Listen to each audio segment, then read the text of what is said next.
Hey guys, before this episode starts, I want to talk about some pretty cool news. Okie Investigations now has its own website. It's truecrime.blog, and it is a running blog for crime stories and for this show. So if you're a true crime buff and you want to see some cool things that we gathered while researching each show, including a timeline of events that we put together, newspaper clippings, court documents, and much, much more, come check us out at truecrime.blog.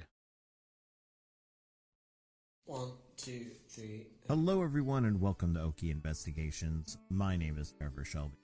In this episode, we're going to discuss one of Oklahoma's most infamous criminals, Christina Marie Riggs. This mother-turned-killer destroyed her family and murdered her 2 small children. In this episode, we will discuss what happened, why, and what's happened since.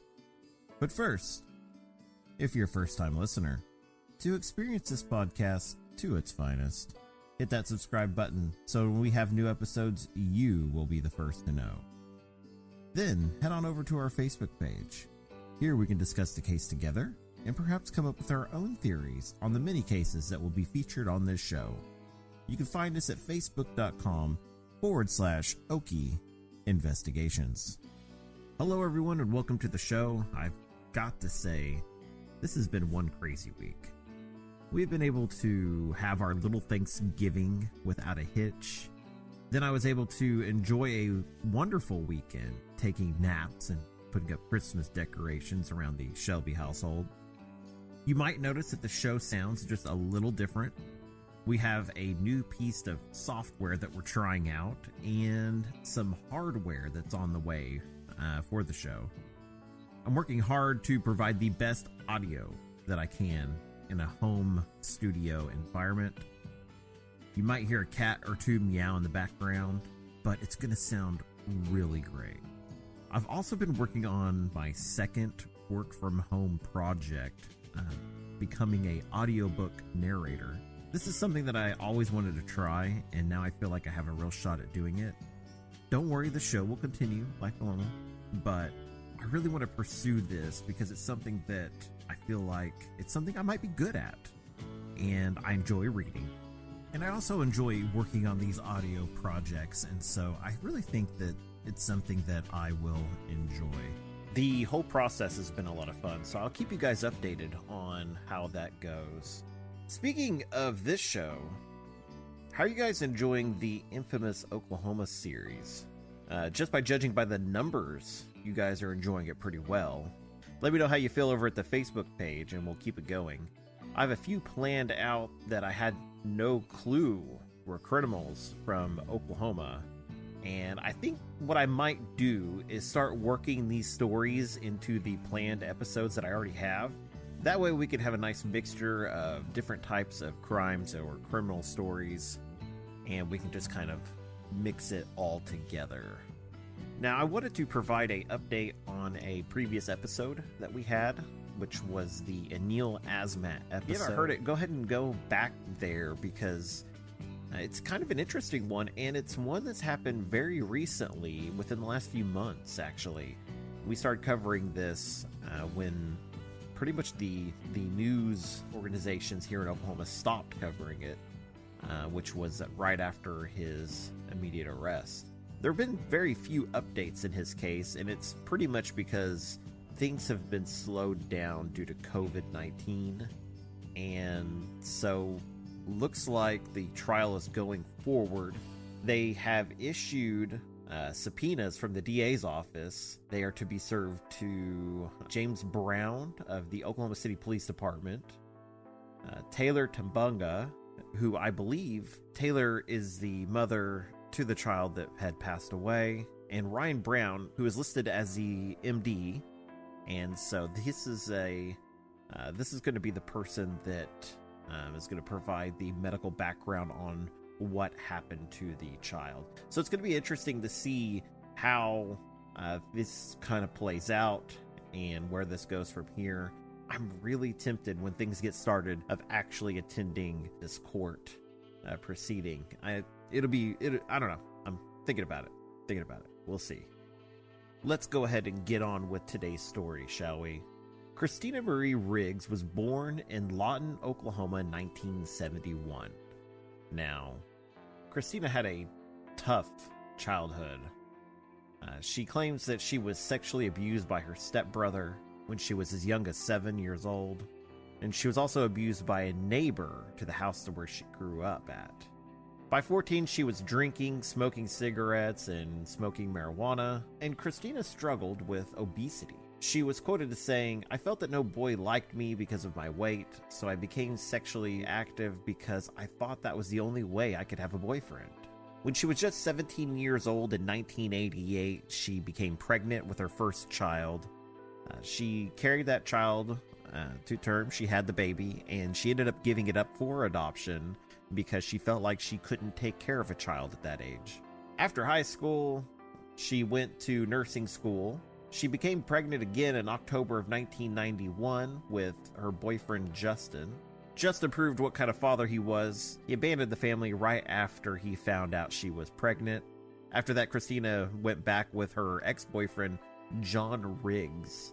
They married in July of 1993 when she became pregnant again with what would have been her third child, but she had a miscarriage. Their marriage was rocky from the get-go. By 1994, she had become pregnant again, and that's when she had her daughter Shelby Alexis. They moved to Sherwood, Arkansas in 1995 to be near where her mother lived, so she'd be able to get help with childcare. But soon after that, Christina and John ended up in divorce, and she was left to defend for herself and her two small children. Now, to kind of recap, the family is consisting of Christina Riggs and her two small children, Justin Thomas, who is 5 years old, and Shelby Alexis, who is 2 years old. Now, it's not very clear. She may live with her mother at this point. I really don't know. But her mother's in the picture. John, the former lover, is not. Now, November of 1997, Christina is in a very desperate way here. She's getting little to no child support. She's working as a nurse at the Arkansas Heart Hospital, but she just cannot make ends meet. She has constant bills coming in. She kind of has a little mental break when she receives some bills in the mail and she just can't afford to pay them. So while working at the heart hospital, she was able to steal some potassium chloride and morphine and syringes and needles from the hospital. That day she went home and she had already made a plan that she was going to commit suicide, but her plan also included in taking the lives of her two children as well. First thing she did was she gave the children some Lavol, which has a sedative effect to it. It's a antidepressant, and the children became drowsy from that. She then injected Justin in the neck with the potassium chloride. Sadly, this didn't have the effect that she thought it would, and this potassium chloride was undiluted. Instead of killing Justin as she intended it, it left him in agony, and she gave him an injection of morphine to ease the pain. She said she then rocked him in her arms. When the pain subsided, she then laid him down and smothered him with a pillow. After seeing what the drugs did to Justin, she decided that she was not going to do that to Shelby. She gave Shelby the morphine and then smothered her as well. Christina then covered the children with a blanket. This is when Christina decided she was going to write her suicide note. This was addressed to her ex-husband, and it read, "I hope one day you will forgive me for taking my life and the life of my children. But I can't live like this anymore.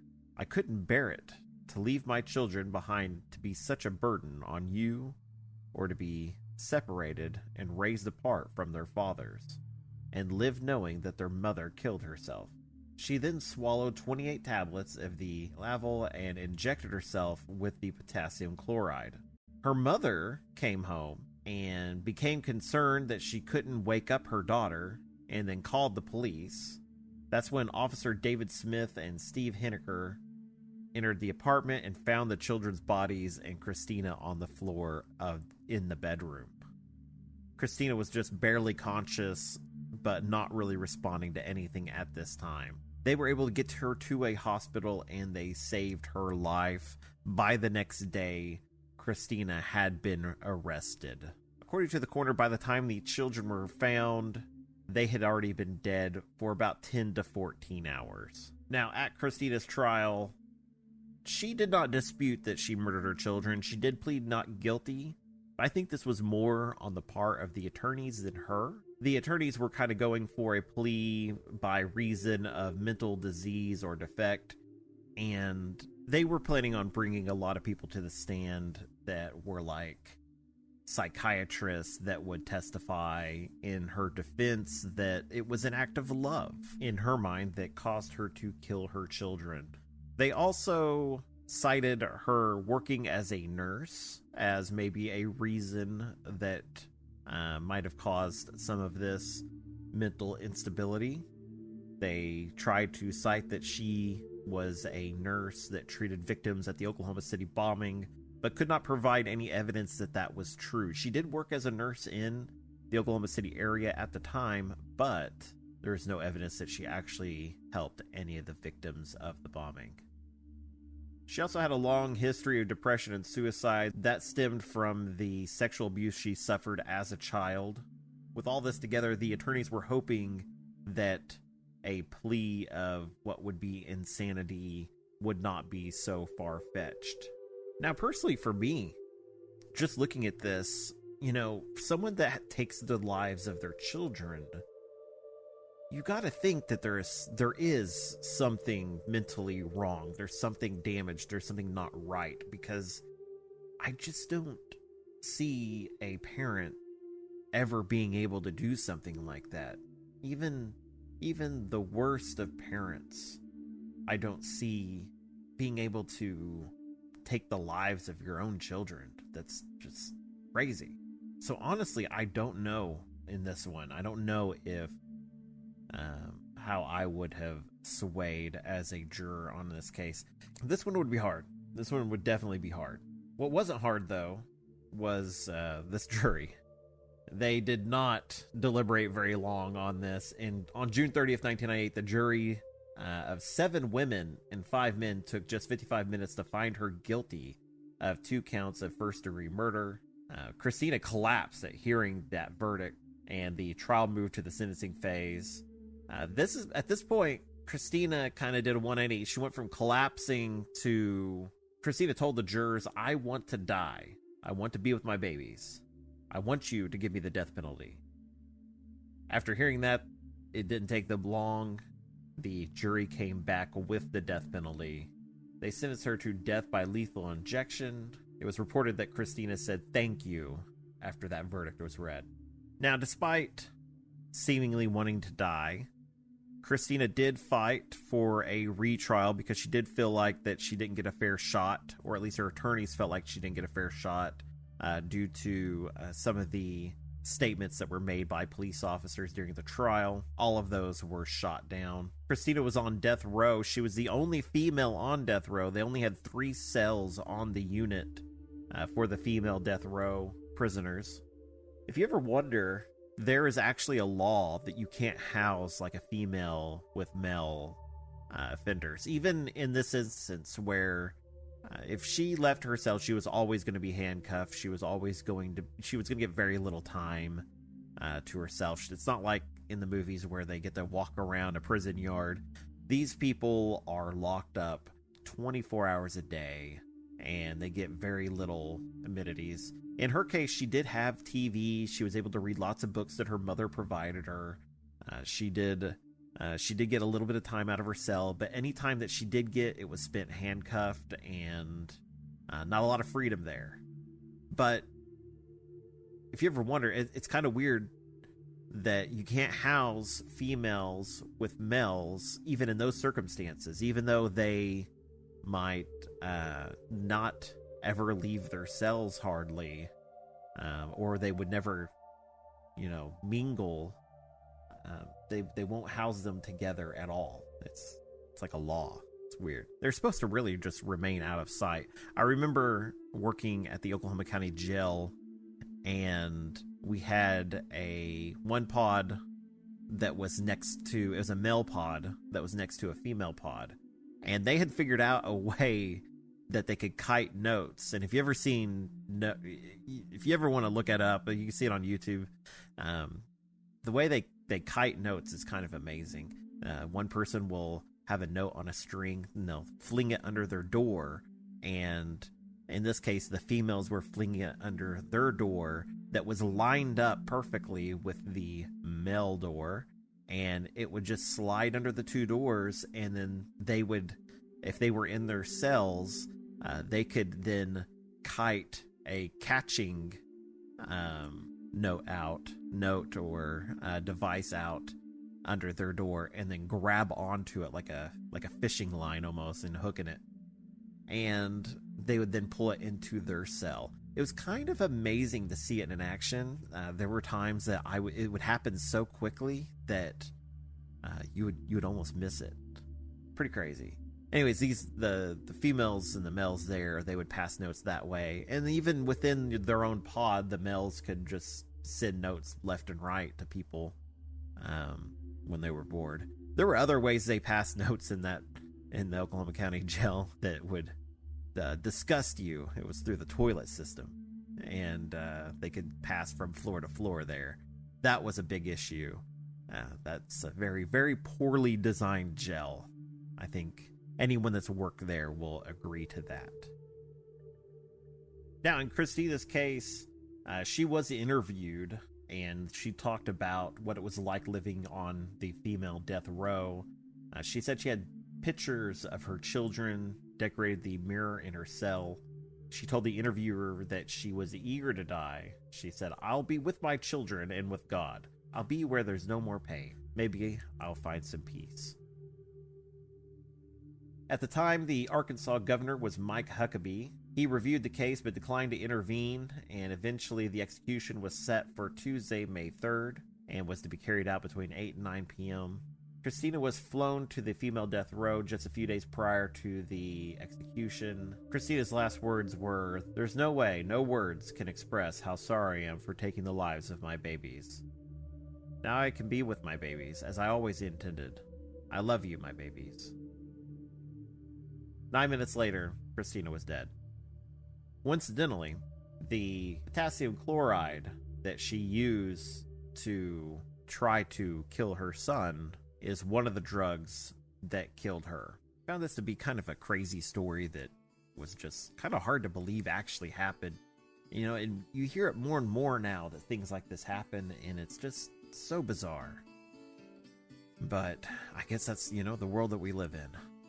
Anyways, guys, I hope you enjoyed today's episode. I really do. Make sure that you like, share, subscribe, all those things. When you subscribe to the show, you will be notified when there are new episodes available. Make sure you do that. It really helps out the show. I will see you guys next Sunday. We've got a good one planned for you. You guys have a wonderful week. See ya.